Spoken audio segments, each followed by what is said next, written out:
It started with confetti, not the festive kind, more like static charge scraps clinging to your blouse long after a thankless party you organized ends in silence.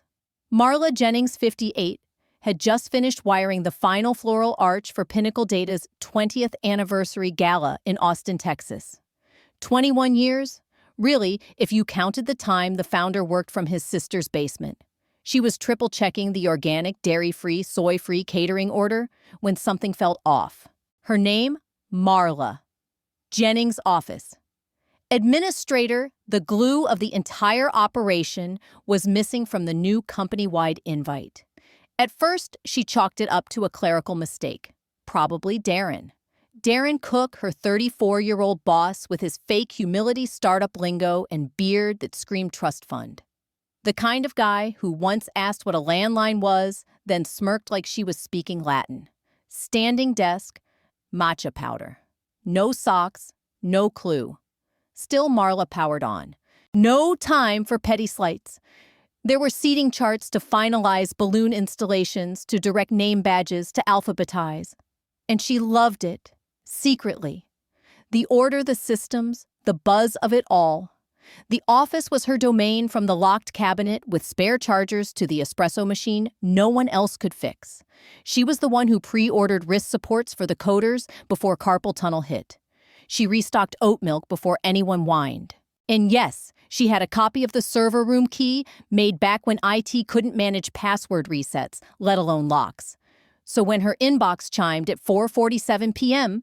with a subject line, staffing changes, she didn't flinch until she read it. 2 cold sentences. No greeting, no name, just effective. Immediately your role as office administrator is redundant. HR will contact you regarding final pay. Redundant. Like a stapler in a paperless office. Like she'd never mattered at all. Redundant. Like a landline in a world of Zoom calls. Like a VHS tape buried under streaming subscriptions. Like the stale granola bar in the bottom of a shared break room drawer, forgotten, expired still quietly, holding space. Marla's fingers hovered above her keyboard. Her monitor reflected back a stunned version of herself, shoulders squared, eyes blank. Outside her glass-walled corner cubicle, earned through years of firefighting chaos with nothing but post-it notes and grit, the office buzzed on. Darren cracked up over something on TikTok. Kelsey from marketing posted a boomerang of her wellness smoothie after arriving at 11 a.m., and Slack notifications kept chiming like nothing had just shifted. Marla stood slowly, bones cracking like old furniture, and wandered to the supply closet. The one she kept stocked with everything no one remembered until it was needed, label makers, backup batteries, even deodorant for the ones who never planned ahead. Every shelf had a purpose. Every drawer told a story. She had built this place. Brick by unglamorous brick. And now she was redundant. She returned to her desk, eyes scanning her calendar. Finalize guest list, confirm catering invoice print. Darren's intro speech tasks, neatly crossed off in red pen. Her hand, almost on autopilot, reached for the bottom left drawer. The one no one else touched. Inside weathered folders, scribbled meeting notes, early vendor contracts from when the company ran on duct tape and desperation. Then she saw it between a faded business card and a cocktail napkin with the old logo, a folder labeled PDN Lease, Executed Copy. She opened it slowly. There it was. Her name, her LLC, her signature. The lease to Pinnacle Data Network's primary infrastructure center. A 16-year-old favor for a founder who once wore Dockers and meant what he said. She'd forgotten. They had too. Until now. She didn't scream.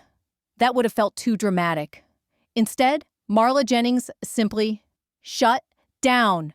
She drove home like a ghost, blinking through green lights and lane changes with the eerie calm of someone running on empty. Her hands on the wheel, her brain locked somewhere behind a mental filing cabinet. The car radio played a syrupy pop anthem about self-love and second chances. Marla almost laughed. Almost. She twisted the dial until it dissolved into static. Somehow, that felt more honest. Her silver Honda Accord rolled over Austin potholes like it was immune to the bumps. It pulled into her driveway, a cracked slab with weeds poking through like small rebellions. The porch light glowed. She'd left it on like always, in case she got home late. Tonight, though, it felt less like a welcome and more like a punchline. She sat with the engine running. The two-sentence email replayed in her head on loop like a bad voicemail you can't delete.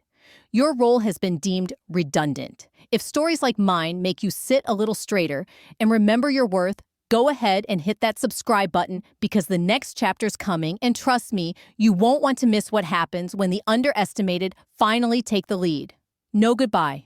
No thanks for 2 decades of late-night surprise cupcakes and printer jams cleared with bare hands. Just erased. Inside the house hummed with the low buzz of appliances and silence. Marla dropped her purse on the counter, left her coat half on, and drifted toward the living room. Her laptop still sat open on the coffee table, logged into her work account. She figured it'd be locked down by morning. Still, muscle memory took over. She plugged in an old external hard drive and started dragging over folders, team photos, budget spreadsheets, vendor lists. She didn't know why. Habit, maybe. Or grief disguised as routine. Then she saw a folder buried in the backup drive, old ops docs. She clicked. Lease scans, contracts, and then PDN data center, lease, PDF. Her name, her LLC, her signature, her building. And suddenly, Marla was no longer just redundant. She was relevant in the most dangerous way possible. Her LLC, a small bookkeeping outfit she'd formed years ago to help friends with taxes and take on side gigs, was on paper the legal owner of Pinnacle Data's entire infrastructure hub. The servers, the backups, the encrypted client data, the entire digital nervous system of the company, all under her name. It had started as a favor. 16 years ago, when Pinnacle was broke and operating out of a leased warehouse in East Austin with 1 bathroom and a hole in the drywall, the founder, Russ Blanton, had come to her after their credit application got denied. Marla, he'd said, you still have that little business set up right. Can you sign the lease through that just until we transfer it later? They never did, and she never pressed. She was loyal. Back then, they treated her like family. She remembered Russ's crooked grin when she signed the papers. Careful, Marla. On paper, you own the heart of this place. She'd laughed, called him melodramatic. Years passed. She kept the LLC active because her cousin, a tax preparer with a suspicious memory, reminded her each spring. So she paid the fees, renewed the registration, kept the records clean. Now the lease glowed on her laptop screen like a flare in a moonless night. The house was dark, still. Her bourbon sat untouched beside her, the air thick with something new. Not rage, not yet. It was colder than that. Controlled. It slithered up from her spine, straightened her back, steadied her hand. Redundant? No. They'd simply forgotten whose name was on the deed. She walked to the kitchen and poured the bourbon. No ice. No toast, just clarity. Darren hadn't just erased her from the roster he'd burned the bridge and forgotten who owned the land beneath it. And now, Marla remembered everything. Lessor M. Jennings, bookkeeping and logistics. Address 1280 Southport Drive, Unit C, a squat concrete data bunker on the edge of East Austin. Darren probably didn't even know it existed, let alone how to find it without GPS. Lease term, 15 years. Renewal not automatic. Clause. If payment fails, eviction could be enforced with just 24 hours notice. Marla's pulse stayed calm, almost slow. She opened the Texas Secretary of State website, logged into her LLC's portal with the same password she'd used since 2008, Pecan Pie or forever, and confirmed what she already knew: her company was still active in good standing, business license current. Insurance active. Tax ID valid. Every invoice, every dusty paperclip, every late-night scan she'd ever made, all of it was about to become her arsenal. At 3:11 a.m., she picked up her phone and called her cousin Rochelle.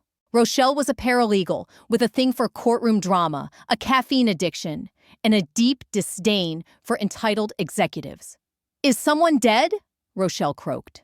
No, Marla replied, voice cold and sharp. But someone's about to wish they were. I'm listening, Rochelle said, fully awake now. Marla laid it out point by point, the lease, the LLC, the missed payments, the termination email. She could practically hear Rochelle's grin forming. Oh my God, Marla Rochelle finally said, laughing. You have them by the motherboard. This lease is bulletproof. Marla opened her business account. The auto transfer she'd set up manually years ago, back when HR ran payroll off Excel and crossed fingers, hadn't hit her account in 3 months. Darren, that overconfident child in loafers, must have restructured billing and didn't think to ask where the money was going. They've missed 3 payments, Marla said, flat as granite. Rochelle gasped like it was dessert. Then forget leverage. You've got a holy war. What now? She asked. Marla stared at the screen. That depends. Do I want justice or fire? But something colder stirred in Marla's bones. Not rage, something older, heavier. A glacier of humiliation cracking open to reveal something raw. No, she said softly, but with weight. I'm not asking for a damn dime. Silence. Then Rochelle whispered, Holy hell, you're going scorched earth. I'm not asking for respect anymore, Marla replied. I'm taking it. This was the moment, the shift, the line between surviving and hunting. The moment the overlooked mouse realizes the cat is cocky, careless, and dull-clawed. Marla didn't want justice anymore. She wanted Darren to feel what it was like when servers failed, when contracts expired, when systems built on borrowed trust came crashing down. She wanted him to open his laptop to a blinking 404 error and feel real panic, the kind that doesn't get fixed with buzzwords or fake leadership smiles. At 4:06 a.m., she poured another bourbon, opened a new document, and began typing the eviction notice. She picked the paper stock in her mind, ivory 32 LB. Textured, the kind that screams finality before the ink even hits it. Subject line ideas came to her, fully formed, subject lease, violation, immediate enforcement, per Section 6, BCC Darren Cook, Director of Digital Ignorance Attachment, your future, going offline, PDF. She wasn't just executing a contract, she was lighting a fuse. Marla walked into the law office at 8:15 a.m., sharp, wearing her sharpest blazer, the navy one, with the gold buttons that said, Don't test me. No breakfast, no sleep, 2 coffees and 1 Red Bull deep. Her pulse wasn't racing. It was marching. Rochelle had given her the name Simone Rivas, Austin's best business attorney, known for cross-examining CEOs until they cried. Simone stepped into the lobby, clipboard, in hand voice like a gavel. You're the one with the lease? Marla nodded. Simone grinned. You want money or fire? Marla didn't blink. Fire. That was all Simone needed. 45 minutes later, she produced an eviction notice that read like divine judgment disguised as legal text. Every sentence cut like a razor. Citing breach of contract, non-payment, and lack of a formal renewal agreement, the letter declared Pinnacle Data in unlawful possession of the premises and gave exactly 24 hours to vacate, not 48, not by end of business. 24? No wiggle room, no grace period. Just a hard line drawn in steel. Simone added her signature paragraph, a scorched earth clause, citing case law that backed Marla's right to enforce eviction with 0 notice required. She underlined the words immediate and non-negotiable. Then Simone looked at her. Email certified mail. Marla shook her head slowly, regal and firm. I want it hand-delivered. Today. Directly to Darren Cook. Simone raised an eyebrow. So? Theater. No, Marla said. I want a front row seat to the fire. Simone made a call. 20 minutes later, a man named Joel walked in, built like a vending machine and dressed like a federal agent. He was a professional process server, with the calm energy of someone who'd served papers at biker rallies. This going to be hostile? Joel asked, glancing at the envelope. Probably, Marla said.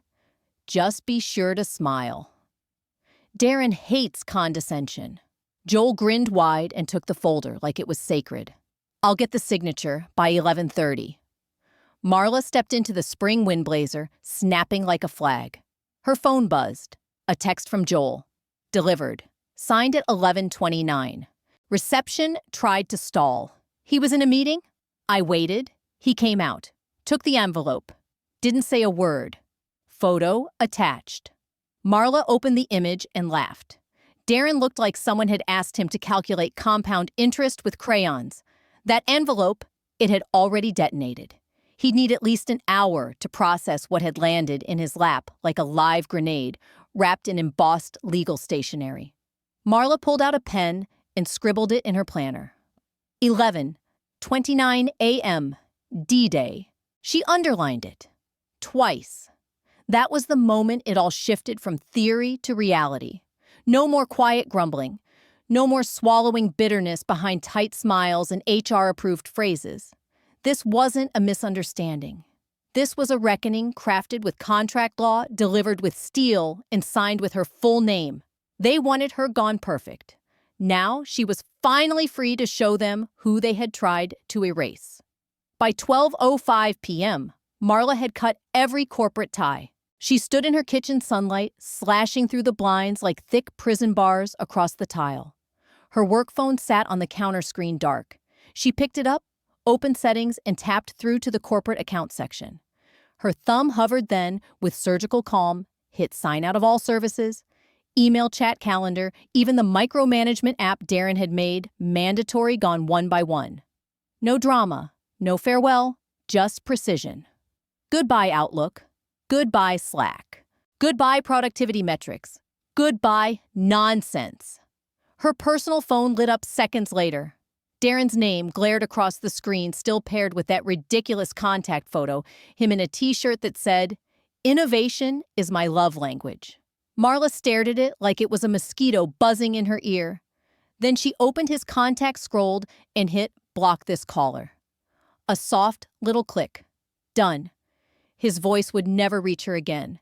She didn't bother with the voicemail. She already knew what it would say, some blend of forced concern and HR doublespeak. She grabbed her bag, threw on her black cardigan with silver threading her business funeral sweater, and stepped into flats. It wasn't a day for heels. It was a day for gin and silence. Marla slid onto a worn leather stool at the back of Sutter's, a quiet neighborhood bar tucked between a closed bookstore and a law office. She placed her purse gently on the hook beneath the counter. "Martini," she said. "Top shelf, extra cold, 2 olives." The bartender, a man with a salt and pepper beard and quiet eyes, nodded without a word. Marla folded her hands on the bar, eyes fixed forward. Behind the liquor shelves, a mirror reflected her posture. Upright, composed lips pressed in a calm, unreadable line. She looked like a woman waiting for a meeting to begin.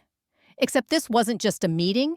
It was the start of a corporate reckoning, the unraveling of a company that once laughed behind her back. Her drink arrived in a chilled glass that fogged on contact. She took a slow sip. The gin burned clean through her tongue like antiseptic. Then finally, she exhaled. It was the first real breath she'd taken since the termination email, since the lease reemerged, since Darren had reminded her without meaning to who really owned the foundation beneath his empire. She checked the time. 12:22 p.m. The eviction notice had landed just under an hour ago. The fuse had been lit. She imagined Darren opening the envelope, squinting at the legal jargon like it was encrypted, frowning at her LLC's name as if it were a typo. Then the realization dawning slow and painful that he'd never bothered to ask where the servers lived. She took another sip. A slight smile curled at the edge of her mouth. Now finally it was quiet. No Slack messages, no meeting pings, no fake urgency. Just the soft jazz in the background and the stillness of a woman who had pressed send and wouldn't look back. At 1:07 p.m., the first text came in. "Marla, did you actually serve us an eviction notice, Logan IT?" But Logan was decent, the kind of IT kid who refilled her printer paper before being asked and once spent his lunch helping her reconnect the office Bluetooth speaker after Darren's network optimization took it offline for 2 days. Marla stared at his message. 3 blinking dots appeared, vanished, then returned. Logan Darren read it out loud in the break room like a stand-up set. Said your LLC sounded fake, like something out of a Hallmark movie. Called it the most delusional stunt an office manager's ever pulled. Marla smirked into her glass. Of course he did. Arrogance was Darren's native tongue. He could turn a binding legal document into a joke if it bought him 5 more minutes of control. She pictured him lounging on the edge of the conference table sleeves, rolled grinning like a discount motivational speaker, while interns faked laughter and HR winced in the corner. She didn't reply. 5 minutes later, another buzz. Logan. He handed the envelope to Lisa in HR, told her to call Marla and tell her to knock it off. I heard him say, "Tell her she can keep the stapler, okay?" That made her laugh out loud.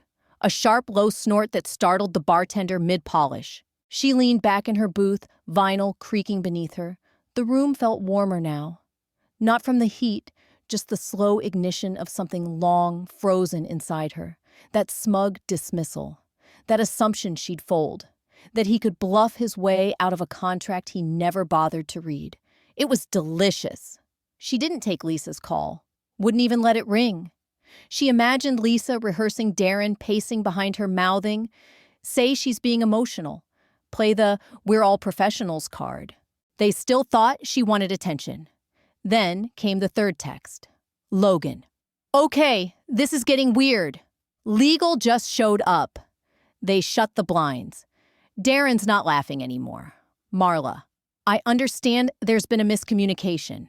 I want to personally apologize if anything came across as dismissive about your role. I'd really appreciate a moment of your time to sort this out. We're of course prepared to discuss reasonable solutions. Reasonable solutions. Marla muttered, her smile thin as glass. Her own severance had arrived as a sterile PDF, no meeting, no gratitude, just a quiet boot to the curb. And now they wanted to negotiate. Her inbox lit up legal, operations, finance. Then came the one she'd been waiting for. Subject, please. Call from Gregory M. Layton. CEO, Pinnacle Data, Marla. This is not how Pinnacle handles internal conflict. There's clearly been a massive oversight. I was not aware of the nature of your business entity or the extent of your involvement in the lease. That's on us. Let's fix this before it escalates. You've always been a valued part of the team. There it was, the valued part of the team line. 15 years of being Marla from admin, and now suddenly, she was a cornerstone. Her phone buzzed again. Chicago area code, Layton. She popped in an earbud and pressed play. The voice was tight, strained. Polite panic wrapped in executive control. Hi, Marla. It's Greg. Yeah. Wow. We just saw the lease notice. It caught us completely off guard. Darren didn't brief me on any of this. I'm sure there's some bad blood, and we'll address that internally. This eviction business, it's not necessary. We're adults. Let's find a solution. I get it, you've got leverage. But let's not nuke the building over a misunderstanding. Please call me back. Click. Marla took another sip of her martini, the gin sharp and unapologetic. Then she calmly hit delete.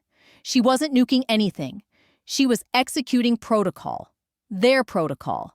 Just like they'd followed protocol when they decided Marla no longer aligned with strategic objectives, she was following it now. Only this time, she was the objective. Her inbox pinged again. Subject, please. From Darren Cook. Marla. This isn't funny anymore. Vendors are threatening to pull out. We're not even sure how you managed to look. Let's just talk. One call. One, please. The lowercase please was the final crack in Darren's mask. No more swagger, no more agile buzzwords. Just a man, unraveling in real time. Marla stared at the message for a long moment, then typed 2 words, lease attached. Send. That was all they were getting now. No warmth, no comfort. Just facts and a clock counting down that no one could reset. She glanced up at the bar's antique wall clock. 3:04 p.m. 20 hours left. The queen had left the castle and taken the keys with her. By 7:41 p.m., Marla was on her 3rd martini and 2nd round of nachos at Sutter's when her phone lit up again. Logan IT. It's happening. Marla set down her drink with calm care, wiped her fingers, and tapped back. Marla, define happening. Logan Darren's been locked in the fishbowl since 5. No food. He ripped the whiteboard off the wall and screamed at legal. Why the hell didn't anyone know about this lease? She smiled slowly. Logan. They called a red tier incident meeting. VPN dropped twice.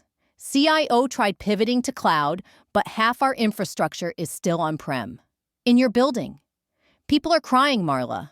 She didn't feel guilt, just a quiet recognition of cause and effect. They weren't built for failure, not this kind.